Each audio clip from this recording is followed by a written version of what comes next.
Chunkyberto, the dog of Billy the Kid, as told by his dog. They call him Billy, but to me, he's just my boy. We've been riding together since the day he tossed me a scrap of jerky outside that ramshackle saloon in Silver City. I was just a stray then, ribs showing, matted with dust and burrs. He looked just about the same, truth be told, young, skinny, hungry. He grinned that crooked grin of his, the one that made people nervous and made me trust him. From that moment on, we were a pack, just the two of us. We rode under red skies and slept under stars so sharp they could cut you. He'd play that little guitar of his by the fire, low and slow, and I'd rest my head on his boots. Sometimes he'd talk, soft, like he forgot anyone could hear him. Told me he never meant to kill that man.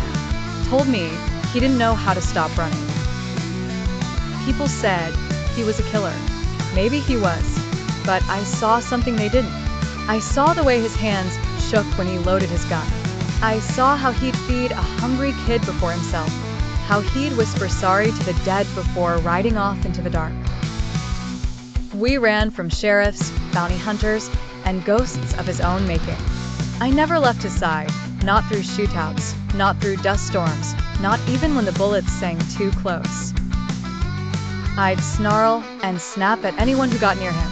Billy would just laugh, ruffle my ears, and say, "Easy, Chunkyberto. You're meaner than me." He wasn't wrong. Then came that night in Fort Sumner. I knew something was off. He smelled of gunpowder and worry.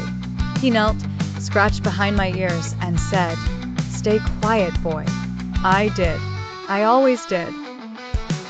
The door creaked open. A shadow moved. There was a flash, a thundercrack, and my boy fell. I ran to him, whining, licking the blood off his face, waiting for him to move. But he didn't. Not this time. The room went quiet, except for me.